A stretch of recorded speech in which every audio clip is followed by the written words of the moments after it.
ஆசீர்வாத கன்மலை ஐக்கிய ஊழியங்கள் வழங்கும் நித்திய கன்மலை வெளிச்சம்.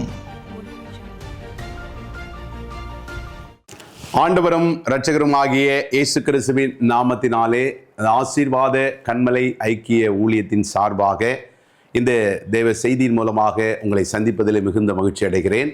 கர்த்தர் நாமம் மகிமைப்படுவதாக. பிரியமானவர்களே, இது கடைசி காலமாய் இருப்பதனால ஆண்டவருடைய வருகை சமீபமாய் இருக்கிறது.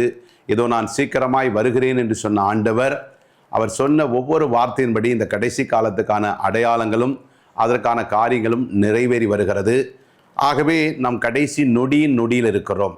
அதனால் இந்த கடைசி காலத்தில் ஆண்டவர் நம்மளை ஜீவனோடு வைத்து நம்மை ஒரு ஊழியக்காரராக, ஒரு விசுவாசியாக, இல்லை ஒரு வேலை செய்கிறவர்களாக, இல்லை எந்த ஒரு அடையாளத்தோடு வைத்திருந்தாலும் தேவன் நமக்கு கொடுத்த இடத்துல, வேலையில், கொடுத்த அழைப்பில், ஊழியத்தில் அவர் நாமத்தை மகிமைப்படுத்தி அவருடைய ராஜ்யம் வருவதற்கு முதலாவது நாம் ஆயத்தப்பட வேண்டும்.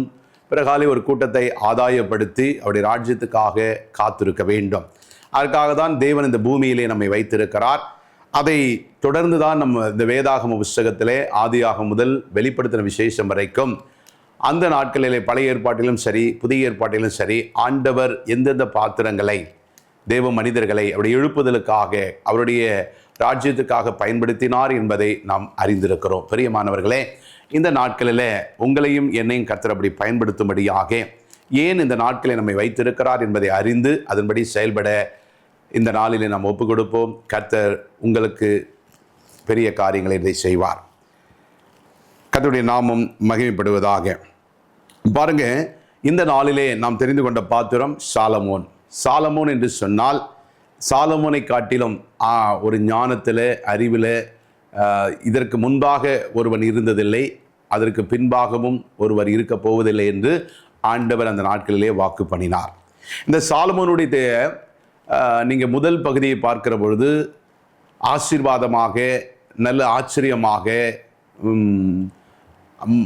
அநேக அதிசயங்களை பார்க்கத்தக்கதாக நாம் பார்க்க முடியும். ஆனால் சாலமோனுடைய இரண்டாம் பக்கம், மறுபக்கத்தை நீங்கள் பார்க்கிற பொழுது விசுவாச வீரர் பட்டியலே இல்லாத ஒரு காரியத்தை, துரதிர்ஷ்டத்தை நாம் பார்க்கிறோம். பிரியமானவர்களே, இன்றைக்கு நம்முடைய வாழ்க்கையில் ஆவிக்குரிய கிறிஸ்துவ ஜீவியம் அநேகருக்கு ஆரம்பத்தில் ஆர்ப்பரிப்போடு இருக்கும். முடிவில் அது மங்கி மங்கி மங்கி அணைந்து போன விளக்கை போல அவர்கள் காரியங்களுக்குள்ளாக போய்விடுகிறார்கள்.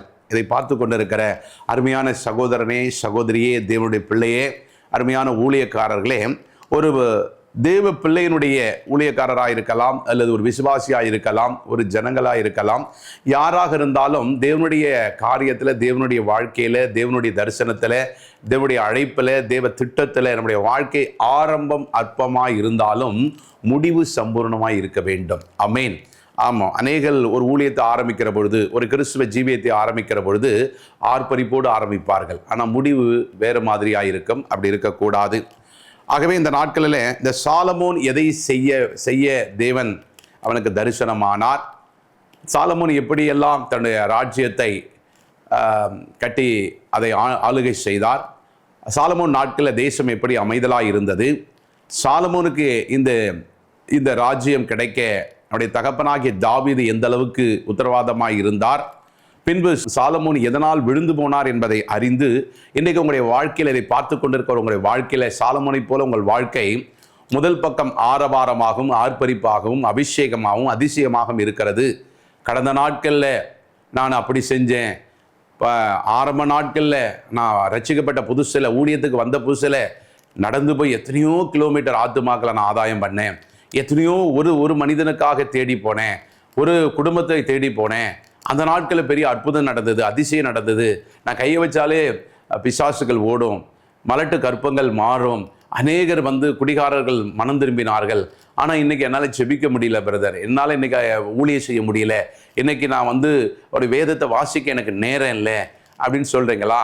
இன்றைக்கு அந்த சாலமோனுடைய வாழ்க்கை ஆண்டவர் அவனுக்கு 1, 2, 3 முறை தரிசனமாகி தான் போகிற வழியை தவறு என்று உணர்த்தின பொழுதும் சாலமோன் அதை கேட்காதனால தன்னுடைய ராஜ்யத்தை மாத்திரமல்ல, தன்னுடைய சந்ததி ராஜ்யத்தை மாத்திரம் இழந்ததல்ல, விசுவாச வீரர் பட்டியலில் எபிரேயர் புஸ்தகத்தில் சொல்லப்பட்டது போல மேகங்கள் போன்று இத்தனை திரளான சாட்சிகள் இருக்கிறது என்று சொல்லப்பட்ட அந்த வேத வசனத்தில் விசுவாச வீரர்கள் பட்டியல இந்த சாலமோன் பெயர் இல்லை.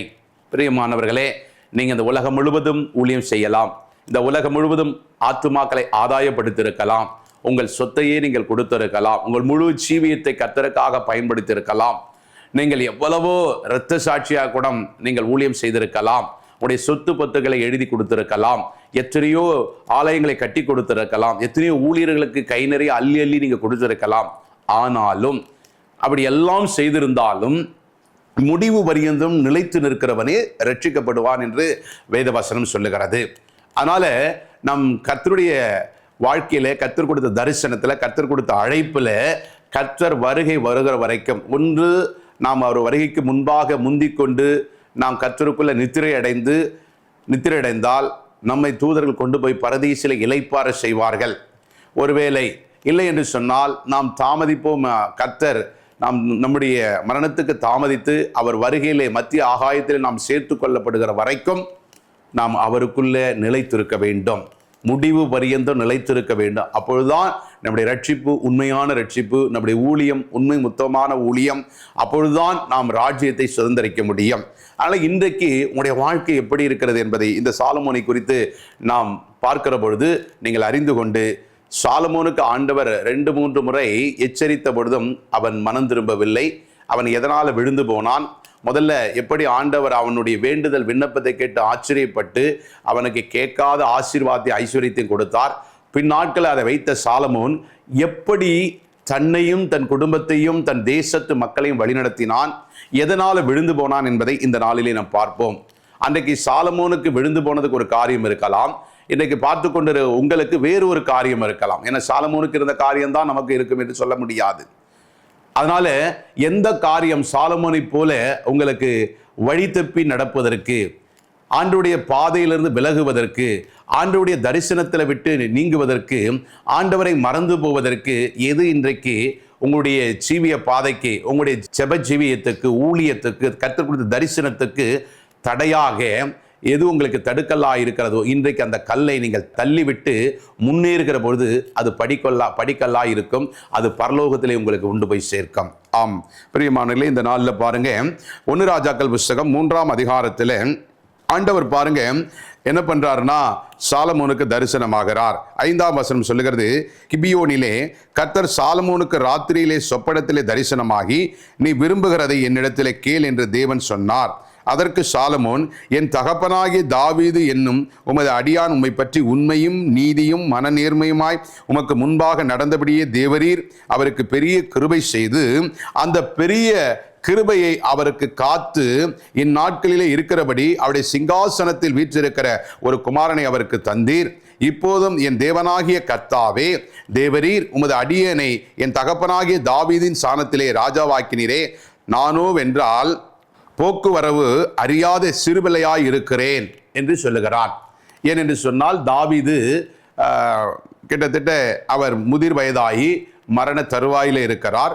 தாவீதுக்கு அடுத்தது இந்த சாலமோனை ராஜாவாக்க அவருடைய நியமிக்கப்படுகிறார். ஆனால் இந்த சாலமோன் இன்னும் சிறு பிள்ளையாய், அதாவது ஒரு வாலிப பிரயாயத்திலே இருக்கிறார்.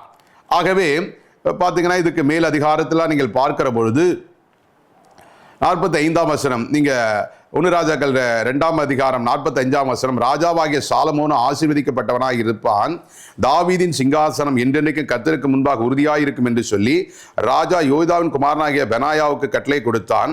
அவன் வெளியே போய் அவன் மேல் விழுந்து அவனை கொன்று போட்டான். ராஜ்யபாரம் சாலமோனின் கையிலே சிறப்பட்டது. அப்ப சாலமோனுடைய கையில் இந்த ராஜ்யபாரம் வருவதற்கு, அதற்கு முன்பாக சதி பண்ணி சாலமோனுக்கு இந்த ராஜ்யபாரம் வரக்கூடாதபடிக்கு அவருடைய சகோதரன் செய்கிற சூழ்ச்சியை அறிந்து சாலமோனுடைய தாயார் தாவீது இடத்திலே போய் நடந்த சங்கதிகளை சொல்லி அந்த ராஜ்யபாரம் சாலமோனுக்கு வரும்படியாக வேண்டிக் கொள்ளுகிறாள். அப்படி வேண்டுதலை கேட்ட தாவீதுக்கு எதிராக தன்னுடைய மூத்த குமாரன் செய்கிற சதியை அறிந்து சாலமோனை அந்த இடத்திலே ராஜ்யத்துக்கு ராஜாவாக அபிஷேகம் பண்ணி அவரை அறிவிக்கிறதை நாம் இந்த புஸ்தகத்திலே வாசிக்க முடியும். அப்ப வாசித்து இவன் சிறு பிள்ளையாய் இருக்கிறான், என்ன ஒரு தேசத்தை நடத்த வேண்டும், ஏன்னா ராஜ்யம் அமைக்கப்பட வேண்டும், மந்திரி சபை அமைக்கப்பட வேண்டும், அந்த தேசத்தை நியாயம் விசாரிக்க வேண்டும், ஒரு எதிரிகள் இருப்பார்கள், யுத்தம் பண்ண வேண்டும். ஏன் இவன் சிறுபையன், வாலிபனாய் இருக்கிறான், இன்னும் வாலிப வயதை விட குறைந்த வயது, 15-16 வயது. இப்படி இருக்கிற வேலையில ஒரு ராஜாவாகவே மற்றவர்கள் அங்கீகரிக்க முடியாத ஒரு வயது. ஆனாலும் தாவீதின் சந்நிதியில் வந்ததுனால, அவருடைய மகனாய் இருப்பதனால அந்த ராஜ்யபாரம் அவனுக்கு கொடுக்கப்படுகிறது. ஆனாலும் அவன் பாருங்க, ஆண்டவர் அவனுக்கு சொப்பனத்திலே தரிசனமாகி, சாலமோனே, நீ விரும்புகிறதை என்னிடத்திலே கேள் என்று சொல்லி தேவன் சொல்லுகிறார். அப்ப சொல்லுகிற பொழுது பாருங்க, இன்றைக்கு ஆண்டவர் நம்ம இடத்துல சொப்பனத்தின் மூலமாய் பேசுவார், தரிசனத்தின் மூலமாய் பேசுவார், ஊழியக்காரர் மூலமாய் பேசுவார், இன்னும் நம்முடைய வேதாகமத்தின் மூலமாய் பேசுவார், வெளிப்பாடுகள் மூலமாய் பேசுவார், அதே மாதிரி தியானிக்கிற பொழுது பேசுவார்.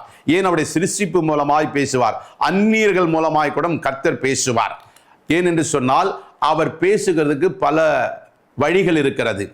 அதனால அவரோடு தொடர்பில் இருக்கிறவர்கள் ஆண்டவர் எவ்வழியெல்லாம் பேசுவார் என்பதை நீங்கள் அறிந்திருக்கிற பொழுது, அந்தந்த வழிகளெல்லாம் பேசுகிற பொழுது, அந்த வார்த்தைக்கு அப்படியே நீங்கள் கீழ்ப்படிந்து நடக்கிற பொழுது உங்களுக்கு அது ஜெயமாய் மாறும். சில இடத்துல ஆண்டவர் எச்சரிப்பு கொடுப்பார், சில இடத்துல ஆலோசனை கொடுப்பார், சில இடத்துல ஆசீர்வதிப்பார், சில இடத்துல இதை போகாதே என்று வழிமறிப்பார், சில இடத்துல இதை செய்யாதே என்று நமக்கு ஆலோசனை கொடுக்கிற தேவனாய் இருக்கிறார். அதனால்தான் தாவீது பாருங்கன்னா எப்பொழுதும் தேவனை தனக்கு முன்பாக வைத்திருந்தான். அதனால்தான் அவன் அசைக்கப்பட முடியல, எதிரிகள் அவனை தோற்கடிக்க முடியல.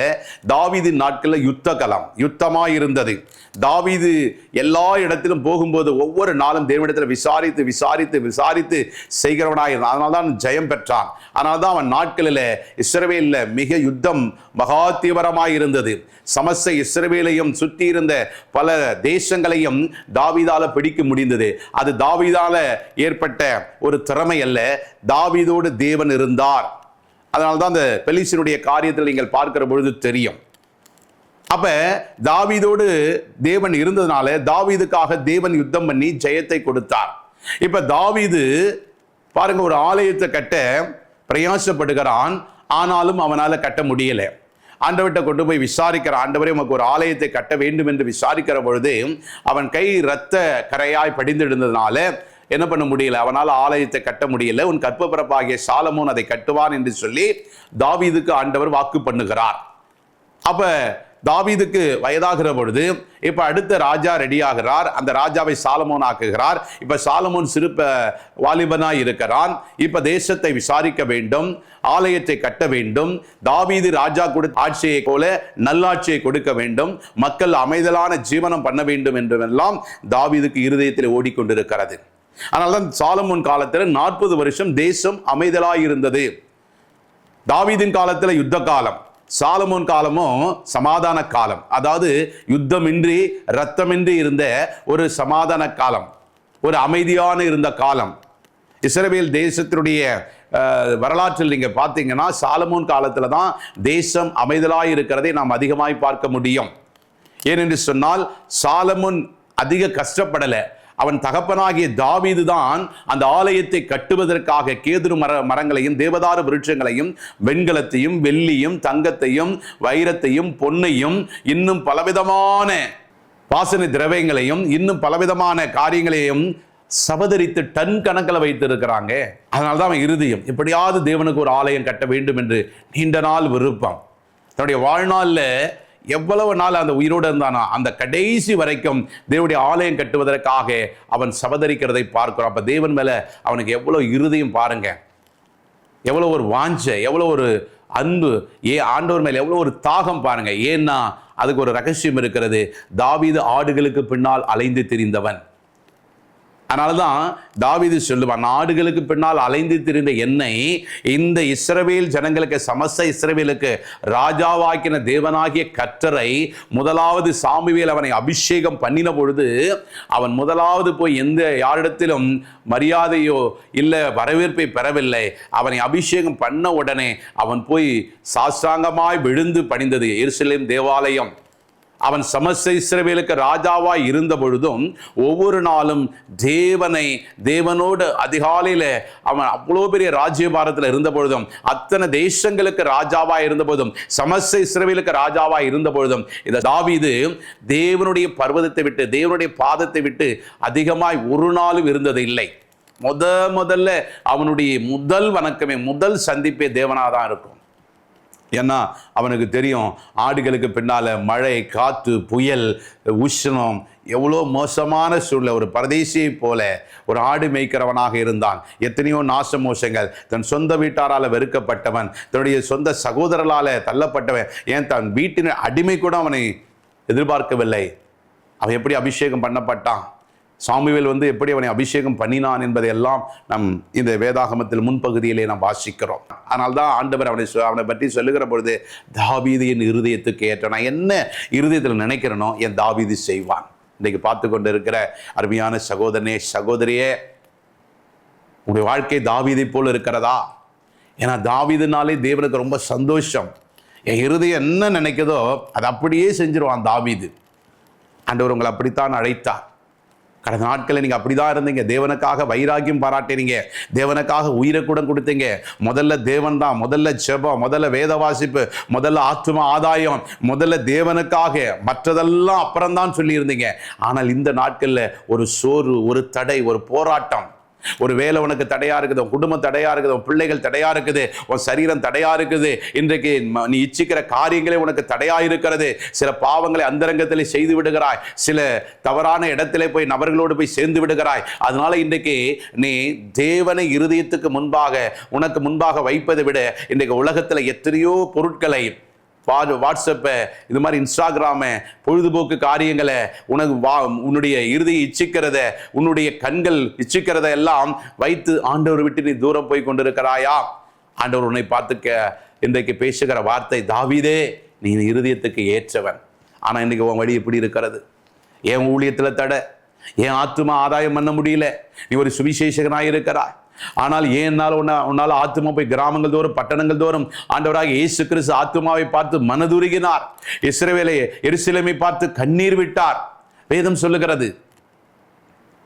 அப்ப தாவீது ஆத்துமாக்களை பார்க்கிற பொழுது, தாவீது தேவனுடைய சித்தத்துக்கு மாறாக நடக்கிற பொழுது, அவன் இருதயம் தான் செய்த பாவங்கள்ல ஆண்டவருடைய பாதத்தில் விழுந்து, ஆண்டவரே என்னை மன்னியும், ஆண்டவரே எனக்கு கிருபையாய் இறங்குன்னு சொல்லி ஆண்டவருடைய பாதத்தில் கெஞ்சி மன்றாடி அந்த பாவத்திலிருந்து மேலே வந்து தான் தேவன் என்ன விரும்புகிறாரு அதை அப்படியே செய்த தாவீது ஆண்டவரை பார்க்கிறார். பாருங்க, இந்த சாலமோனை இப்படி அறிந்து கொண்ட சாலமோன் பாருங்க, ஆண்டவர்கிட்ட முதல்ல இந்த சாலமோனை என்ன பண்றான், முதல் காரியத்தில் ஆண்டவர் கேட்கிறார், என்ன கேளுன்னு சொன்ன உடனே, அதே 1 ராஜாக்கள் புஸ்தகம் 3ஆம் அதிகாரத்தில் 8ஆம் வசனம், நீ தெரிந்து கொண்டதும் ஏராளத்தினால் எண்ணிக்கைக்கும் அடங்காததும் இலக்கத்திற்கு உட்படாததுமான திரளான ஜனங்களாகிய உமது ஜனத்தின் நடுவில் அடியேன் இருக்கிறேன். 9ஆம் வசனம் சொல்லுகிறது, ஆகையால் உமது ஜனங்களை நியாயம் விசாரிக்கவும் நன்மை தீமை இன்னதென்று வகையறுக்கவும் அடியேனுக்கு ஞானமுள்ள இருதயத்தை தந்திரலும், ஏராளமாயிருக்கிற இந்த ஜனங்களை நியாயம் விசாரிக்க யாராலே ஆகும்? இப்போ ஆண்டவர் சாலமோனுக்கு தரிசனமாகி, சாலமோனே உனக்கு என்ன வேணும் கேளு, நான் தருகிறேன் என்று சொல்லுகிறார். இப்போ இந்த சாலமோன் என்ன கேட்டிருக்கலாம், எனக்கு இன்னும் எங்கள் தகப்பன் பிடிக்காத தேசம் இருக்குது, அதை நான் பிடிக்கணும், இன்னும் என் எதிரிகள்கிட்ட எனக்கு பாதுகாப்பு வேணும், இல்லை ஐஸ்வர்யம் வேணும், இன்னும் எனக்கு அழகு வேணும், இல்லைன்னா இன்னும் என்னுடைய பொருளாதாரம் பெருகணும், எதை வேணாலும் கேட்டிருக்கலாம். எதை கேட்டாலும் ஆண்டவர் கொடுக்கறதுக்கு வல்லவராக தான் இருந்தார். ஆனால் நாம் இன்றைக்கு ஜெபிக்கிற ஜெபம் எப்படி இருக்கிறது? இந்த சாலமோன் இந்த கேட்ட வார்த்தை பாருங்க, 10வது வசனம் சொல்லுகிறது, 1 ராஜாக்கள் 3ஆம் அதிகாரம் 10ஆம் வசனம், சாலமோன் இந்த காரியத்தை கேட்டது ஆண்டவருடைய பார்வைக்கு உகந்த விண்ணப்பமாய் இருக்கிறது. எலியாவை பார்த்து சொல்லுகிற பொழுது சொல்லுவோம், எலியா கருத்தாய் ஜெபிக்கிற தேவ மனிதன். அப்ப இந்த சாலமோனுடைய இந்த காரியம், இந்த வேண்டுதல் அவருடைய பார்வைக்கு உகந்ததாக, ஒரு சந்தோஷமாக, அவர் பார்வைக்கு அருமையாக இருந்ததுனால ஆண்டவர் என்ன மறுமொழி கொடுக்கிறார் பாருங்க. அதே 1 ராஜாக்கள் புஸ்தகம் 3ஆம் அதிகாரத்தில் 11, ஆகையினால் தேவன் அவனை நோக்கி, நீ உனக்கு நீடித்த நாட்களை கேளாமலும் ஐஸ்வர்யத்தை கேளாமலும் உன் சத்துருக்களின் பிராணனை கேளாமலும் நீ இந்த காரியத்தை கேட்டு நியாயம் விசாரிக்கிறதுக்கு ஏற்ற ஞானத்தை உனக்கு வேண்டிக் கொண்டபடியினால் 12, உன் வார்த்தையின்படி செய்தேன், ஞானமும் உணர்வுள்ள இருதயத்தை உனக்கு தந்தேன், இதிலே உனக்கு சரியானவன் உனக்கு முன்பும் இருந்ததில்லை, உனக்கு சரியானவன் உனக்கு பின்பும் எழுவதும் இல்லை. 13, இதுவுமின்றி நீ கேளாத ஐஸ்வர்யத்தையும் மகிமையும் உனக்கு தந்தேன், உன் நாட்களில் இருக்கிற ராஜாக்களில் ஒருவனும் உனக்கு சரியானவனாய் இருப்பதில்லை. 14, உன் தகப்பனாகி தாவீது நடந்தது போல நீயும் என் கட்டளைகளையும் என் நியமங்களையும் கை கொண்டு என் வழிகளில் நடப்பாயாகில் உன் நாட்களை நீடித்திருக்க பண்ணுவேன் என்று சொன்னார். இவன் கேட்டது இஸ்ரவேல் ஜனங்களை, சாலமோன் ராஜா கேட்டது இஸ்ரவேல் ஜனங்களை எப்படி நடத்தணும்.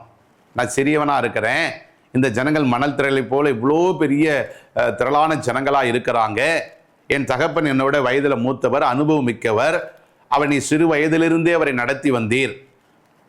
ஆனால் நான் இப்போ திடீர்னு வந்துட்டேன், திடீர் ராஜா மாதிரி என்னை திடீர்னு உண்டாக்கிட்டாங்க. எனக்கு ராஜ்யம்னான்னு தெரியாது, மந்திரி சபை அமைக்க தெரியாது, போர் செய்ய எனக்கு தெரியாது, நியாயம் பேச எனக்கு தெரியாது, நான் என்ன பண்ணுறதுன்னு தெரியல. அதனால் இந்த ஜனங்களை நியாயம் விசாரிக்கிற ஞானத்தை கொடும் என்று சொன்ன பொழுது ஆண்டவர் அவனுக்கு ஞானத்தை கொடுத்தார். ஏன் கேட்டிங்கன்னா, ஞானம் என்று சொன்னால் ஆண்டவராகிய இயேசு கிறிஸ்து நாமத்தை குறிக்கும். நம்ம நீதிமொழியில் படிக்கிறோம்ல, ஞானத்தை சத்தமிட்டு கூப்பிட்டு. அந்த ஞானம் யாருன்னா ஆண்டவராகிய இயேசு கிறிஸ்து. அப்போ அவன் என்ன கேட்டானா, இயேசுவே ஞானமே, எனக்கு ஞானம் வேணும். அந்த ஞான கண்மலையாகிய கிறிஸ்துவை அவன் கேட்டதுனால அது அவருடைய பார்வைக்கு, பிதாவுடைய பார்வைக்கு மிகுந்த அருமையாக இருந்தது. இப்போ அந்த ஞானம் சாலமோனுக்குள்ள வந்ததுனால அந்த ஞானம் சாலமோனை நடத்தி கொண்டிருக்கிறது. அதனால தான் சாலமோன் ஞானத்தை கேட்க தென் தேசத்து ஸ்திரீகள், மற்ற சுற்றி இருக்கிற புறஜாதி ராஜாக்கள் எல்லாம் பலவிதமான வஸ்துக்களை கொண்டு வந்து, பலவிதமான தங்கங்களையும் வெள்ளிகளையும் பலவிதமான உச்சிதமான கோதுமை பதார்த்தங்களையும் கொண்டு வந்து சாலமோன் முகத்துக்கு காத்து கிடந்தார்களாம். உலகத்தில் சாலமோனை பார்க்கிலும் முன்பும் பின்பும் சரி, சாலமோனை போட்டு ஞானத்தில் அவன் முக தரிசனத்துக்காக ஒரு முறையாவது சாலமோனை பார்த்துவிட வேண்டும் என்று சொல்லி பலவித டன் கணக்கில் தங்கத்தை கொண்டு வந்து, வெள்ளியை கொண்டு வந்து, விலை உயர்ந்த வஸ்துக்களை கொண்டு வந்து, வஸ்திரங்களை கொண்டு வந்து, வாசனை திரவியங்களை கொண்டு வந்து எப்படியாவது ஒரு முறை பார்த்திட வேண்டும் என்று சொன்னாராம்.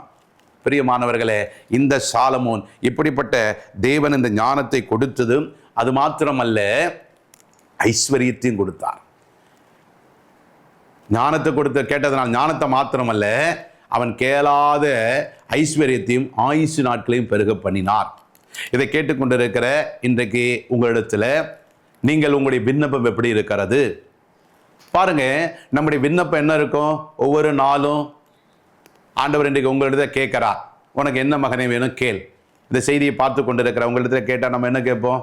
ஆண்டவரே எனக்கு பிள்ளை வேணும், ஆண்டவரே எனக்கு பைக்கு வேணும், ஆண்டவரே என் பிள்ளைக்கு ஃபீஸ் கட்டணும், ஆண்டவரே எனக்கு அது வேணும் இது வேணும். அன்றாடம் இந்த உலகத்துக்கு மண்ணுக்கான காரியத்தை கேட்டு மண்ணோடு மண்ணாய் அது மடிந்து போகிறோம். இது தேவைதான். ஏன்னா வசனம் சொல்லுகிறது, நீங்கள் வேண்டிக் கொள்வதற்கு முன்பாக பிதா உங்களுக்கு என்ன தேவை என்பதை அறிந்திருக்கிறார். இப்ப ஆண்டவர் இந்த செய்தி மூலமாக இன்றைக்கு உங்களிடத்துக்கு உனக்கு என்ன வேணும் கேளு. இப்ப இந்த சாலமோன் கேட்டதுல அவனுக்கென்று சுயமான காரியம் ஒன்றும் இல்லை. அவன் கேட்டது பொதுவான காரியம். இஸ்ரவேல் ராஜ்யத்தை எப்படி நடத்த வேண்டும், இந்த மக்களை எப்படி ஞானமாய் நடத்த வேண்டும், இந்த மக்களுக்கு வருகிற பிரச்சனையிலிருந்து அவளை எப்படி காப்பாற்ற வேண்டும், இந்த மக்களை எப்படி நேர்வழியில் நடத்த வேண்டும், இந்த மக்களை தேவனுக்கு உகந்தவர்களாய் எப்படி நடத்த வேண்டும், இந்த தேசத்தை எப்படி கட்டி காப்பாற்ற வேண்டும் என்பதை குறித்து கேட்டான். இதுல ஒன்றும் சாலமோனுக்கான தனிப்பட்ட சுயமான காரியம் அல்ல. தேசத்துக்கான காரியம், இஸ்ரவேல் ஜனங்களை வழிநடத்துவதற்கான காரியம், இந்த தேசம் கர்த்தருக்கு உகந்த தேசமாய் இருக்க வேண்டும் என்று அவன் கேட்டான். இன்னைக்கு உங்களுடைய செபத்தில் ஆண்டவர் உங்களுக்கு எத்தனையோ முறை கேட்கிறார், மகனே இது வரைக்கும் நீ ஒன்றும் என்கிட்ட கேட்கல, நீ இப்போ கேளுன்னு கேட்கிறார். நம்ம வாடகை வீட்டுக்கும் சில இந்த உலகத்துக்கான காரியத்தை இதெல்லாம் நீ கேட்டாலும் கேட்காட்டாலும் உனக்கு ஏற்ற காலத்தில் நான் தந்துடுவேன். இன்னும் ஒரு கருத்தாய் என் இருதயம் சந்தோஷப்படுற அளவுக்கு. அப்ப தேவனுக்கு எது சந்தோஷம்?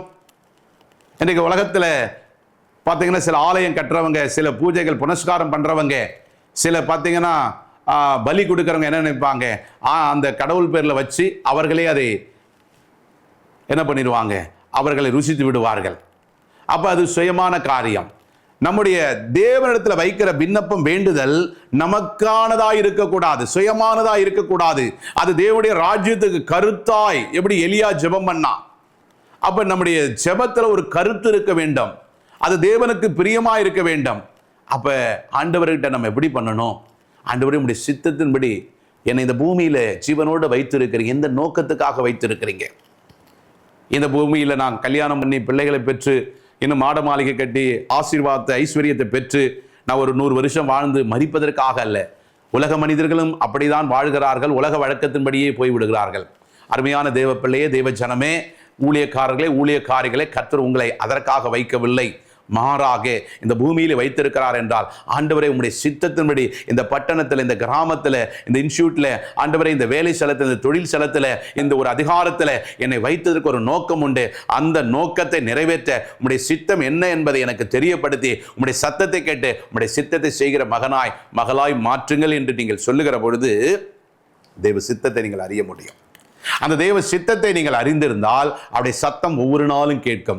அப்பொழுது அவர் இருதயத்துக்கு ஏற்றவைகளை நீங்கள் சிந்திப்பீர்கள். அவருடைய இருதயத்துக்கு ஏற்ற ஜெபம் உங்களுக்குள்ள வரும். அவருடைய இருதயத்துக்கு ஏற்ற, அவருடைய விருப்பத்துக்கு ஏற்ற, அவர் எதிர்பார்க்கிற காரியங்களை நீங்கள் அப்படியே கேட்பீர்கள். கர்த்தர் அதற்காகவே காத்திருப்பார். நீங்கள் கேட்ட மாத்திரத்தில் அதை பெற்றுக்கொள்வீர்கள். அதுல ஒரு நாளும் சுயமான காரியம் உங்களுக்காக, உங்க பிள்ளைகளுக்காகவோ, சந்ததிக்காகவோ, உங்களுக்கு தனிப்பட்ட விதத்தில் இருக்காது. அது தேவனுடைய ராஜ்யத்துக்காக இருக்கும். அதனால தான் வசனம் சொல்லுகிறது, முதலாவது தேவனுடைய ராஜ்யத்தின் நீதியும் தேடுங்கள், மற்றவையெல்லாம் கூட கொடுக்கப்படும் என்று சொல்லி. ஆகவே சாலமோனுடைய முந்தின நிலைமை, முதல் ஆரம்பம் ஆர்ப்பரிப்பாக, ஆரவாரமாக, அபிஷேகமாக, நல்ல உத்வேகமாக இருக்கிறது. பின்னிலை என்ன என்பதை வர நாட்களை நாம் பார்ப்போம். இந்த முந்தின நிலைமையில அவன் எப்படி ஞானமாய் கேட்டான் முதல் பாகத்தில், அதே மாதிரி முதல் பாகத்தில் உங்களுடைய வாழ்க்கையும் அப்படிதான் இருந்தது. ஆனால் இன்றைக்கு உங்களுடைய வாழ்க்கை 2ஆம் பாகத்தில் இருக்கிறீர்கள். சாலமோனை போல விழுந்து விட்டீர்களா? இல்லை தாவீதை போல கடைசி வரைக்கும் உறுதியாக இருக்கிறீர்களா? இயேசு கிறிஸ்துவில் பிதாவுடைய சித்தத்தை நிறைவேற்றுவதற்கு நீங்கள் கடைசி வரைக்கும் நிலைத்து, சிலுவை பரிந்து நிலைத்து இருக்கிறீர்களா என்பதை அறிந்து கர்த்தர் பாதத்திலே உங்களுடைய விண்ணப்பத்தை வையுங்கள். கர்த்தர் இன்றைக்கு உங்களை ஆசீர்வதிப்பார். நாம் ஜெபிக்கலாம். மகா இரக்கமும் தயவுள்ள நல்ல ஆண்டவரே, இந்த நாட்களில் அருமையான இதை பார்த்து கொண்டிருக்கிற தேவனுடைய பிள்ளைகளுக்காக, ஒவ்வொரு தெய்வ விசுவாசிகளுக்காக, தேவனுடைய ஊழியக்காரர்களுக்காக, ஆண்டவரை தேவ அறியாத அநேக ஜனங்கள் ஆண்டவரே, ஏதோ ஆரம்ப நாட்களில் உம்மோடு உறவில் இருந்தார்கள், உமக்காக வைராகியம் பாராட்டினார்கள். ஆண்டவராக இயேசு கிறிஸ்து படித்த காலத்தில், ஆண்டவரை அறியாத இயேசுனா யாருன்னே தெரியாத காலத்தில், ஒரு சின்ன ஸ்கூலில் படித்த பொழுது, கிராமத்தில் படித்த பொழுது, அன்றைக்கு உம்முடைய பாடல்களை, உம்முடைய நாமத்தை மகிமைப்படுத்தின இன்றைக்கு ஒரு இளைஞனாக, இன்றைக்கு ஒரு முதிர் வயது ஆண்டவர் ஒரு தகப்பனாக, இல்லை ஒரு அதிகாரத்தில் உள்ளவர்களாக, ஏன் இன்றைக்கு ஒரு ஊழியக்காரர்களாக கூட மாறியிருக்கிற, அன்றைக்கு தேவன் மேலிருந்த ஆதியிலே கொண்டிருந்த அன்பை விட்டாய் என்று உன் பேரில் எனக்கு ஒரு குறைவு உண்டு என்று சொல்லி தேவன் சொல்லுகிறதை நீ அறிந்திருக்கிறாயா? இல்லை என்று சொன்னால் என் இருதயத்துக்கு ஏற்ற தாவீது நீ என்று கர்த்தர் உன்னை பார்த்து சொல்லுகிறாரா? இல்லை என்று சொன்னால் சாலமோனுடைய ஆரம்ப வாழ்க்கை எப்படி இருந்ததோ, முடிவு மிகவும் பரிதாபமாக இருந்தது போல உடைய வாழ்க்கை இருக்கிறதா? இல்லை இயேசு கிறிஸ்துவை போல நீ கடைசி பரியந்தம், சிலுவை பரியந்தம் இதோ உறுதியாயிருந்து அவருடைய சித்தத்தை நிறைவேற்றி பிதாவுடைய ராஜ்யத்தில் அவருடைய வலது பார்சில் போய் உட்கார்ந்த தேவகுமார் இயேசு கிறிஸ்துவை போல நீ முடிவு பரிந்தும் நிலைத்திருக்கிறாயா? இன்றைக்கு உன் வாழ்க்கையை சிந்தித்து பார் மகனே, இன்றைக்கு உன் வாழ்க்கையை சிந்தித்து பார். எந்த இடத்துல நீ விழுந்தாயோ, எந்த இடத்துல ஆதியில கொண்டிருந்த அன்பை விட்டாயோ, எந்த இடத்துல நீ சாலமோனை போல முதல் பகுதியில ஆர்ப்பரிப்போடும், ஒரு அர்ப்பணிப்போடும், ஆசீர்வாதத்தோடும் கருத்தாய் விண்ணப்பம் பண்ணி, ஆனால் இன்னைக்கு 2வது சாலமோன் பகுதியை போல விழுந்து விட்டாயா? இன்றைக்கு ஆண்டு விழுந்து போன தாவீதின் கூடாரத்தை மீண்டுமாய் கட்டி எழுப்பின ஆண்டவர் இதோ இன்றைக்கு உன்னுடைய காலத்தை, இதோ இந்த நாளிலே சாலமோனை போல நீ விழுந்திருந்தால் ஆண்டவர் உன்னை கட்டி எழுப்ப வல்லவராய் இருக்கிறார். நீ ஆண்டவரிடத்தில் ஒப்புக்கொடு. ஆண்டவரை ஆதியிலே கொண்டிருந்த அன்பை போல இன்றைக்கு எனக்கு அதே அன்பு உம்முடைய வார்த்தையின் வல்லமையினால ஆண்டவரை எனக்கு உண்டாக வேண்டும். ஆண்டவரை என்னை எதற்காக அழைத்திரோ, எதற்காக தெரிந்து கொண்டிரோ, எதற்காக என் மேல உடைய தயவு வைத்திரோ, என்ன சித்தம் வைத்திருக்கிறோ அதை அறிந்து நான் செயல்பட என்னை ஒப்புக் கொடுக்கிற ஆண்டவரை, முதலாவது உம்முடைய நீதி, உம்முடைய ராஜ்யத்தை தேடி ஆண்டவரை நீர் என்ன சொல்லுகிற அதை அப்படியே செய்கிற பொழுது எனக்கு என்ன தேவை என்பதை என் பரமபிதா அறிந்திருக்கிறீர். அது எந்த தேவையா இருக்கலாம், ஒரு சரீரமா இருக்கலாம், கர்ப்பத்தின் கனியா இருக்கலாம், உடைய பொருளாதாரமா இருக்கலாம், பிள்ளைகளா இருக்கலாம், வீடுவா இருக்கலாம், உயர்வா இருக்கலாம், உன்னுடைய ஆத்தும ஆதாயமா இருக்கலாம், இல்ல கர்த்தர் வைத்திருக்கிற மகிமையான கீர்த்தியும் புகழ்ச்சியுமான காரியமா இருக்கலாம், இல்லை என்று சொன்னால் இதுவரைக்கும் நடைபெற்றுக் கொண்டிருக்கிற கோர்ட்டு கேஸா இருக்கலாம். எந்த காரியமா இருந்தாலும் கூட அதையெல்லாம் கர்த்தர் நன்மையாய் செய்ய வல்லவராய் இருக்கிறார். அதனால் இந்த நாளிலே அர்ப்பணித்தனி ஆண்டவருடைய பாதத்தில் வைத்து ஆதி நாட்களில் கொண்டு அன்பை காட்டிலும் இயேசு கிறிஸ்துவை போல பிதாவின் சித்தத்தை செய்து தேவனுடைய கடைசி பரியந்த நான் நிலைத்து நிற்க என்னை அர்ப்பணிக்கிறேன் என்று ஆண்டவரை யாரெல்லாம் அர்ப்பணித்து, யாரெல்லாம் ஒப்பு கொடுத்து, யாரெல்லாம் உடன்படிக்கை பண்ணினீர்களோ இப்பொழுது இருக்கிறதை பார்க்கலாம் 1000 மடங்கு கர்த்தர் உன்னை ஆசீர்வதித்து இது உனக்கு நல்ல ஒரு பரிபூர்ண சுகத்தையும் தீர்காயுசையும் கொடுத்து ஆண்டவர் முந்தின திராட்சை ரசத்தை பார்க்கலாம் பிந்தின திராட்சை ரசம் அது மகிமையாயிருப்பது போல சாலமோன் கட்டின தேவாலயத்தின் முந்தின மகிமை காட்டிலும் பிந்தின மகிமை பெரிதாயிருந்தது போல கர்த்தர் இந்த கடைசி கால மகிமை, இந்த கடைசி கால உன்னத பலனை கர்த்தர் உனக்கு கொடுத்து உங்களுக்கு கொடுத்து உங்கள் மூலம் துறல் கூட்டத்தை ராஜ்யத்துக்கு ஆயத்தப்படுத்த என் தேவன் வல்லவராயிருக்கிறார். கர்த்தருடைய நாமம் மகிமைப்படுவதாக. இயேசு கிறிஸ்துவின் நாமத்தில் செபிக்கிறோம் எங்கள் சிவனுள்ள நல்ல பிதாவே. ஆமென், ஆமென். God bless you. கர்த்தர் உங்களை ஆசீர்வதிப்பார். ஸ்தோத்திரம். Praise the Lord. அன்பிற்குரியவர்களே, உங்கள் ஜெப தேவைகளுக்கும் மேலும் ஆலோசனைகளுக்கும் எங்களோடு நீங்கள் தொடர்பு கொள்ள எங்கள் முகவரி ஆசீர்வாத கன்மலை ஐக்கிய ஊழியங்கள், பிளாட் எண் 20, 3வது மாடி, ஜானகி நகர், அனெக்ஸ், காட்டுப்பாக்கம், சென்னை 56.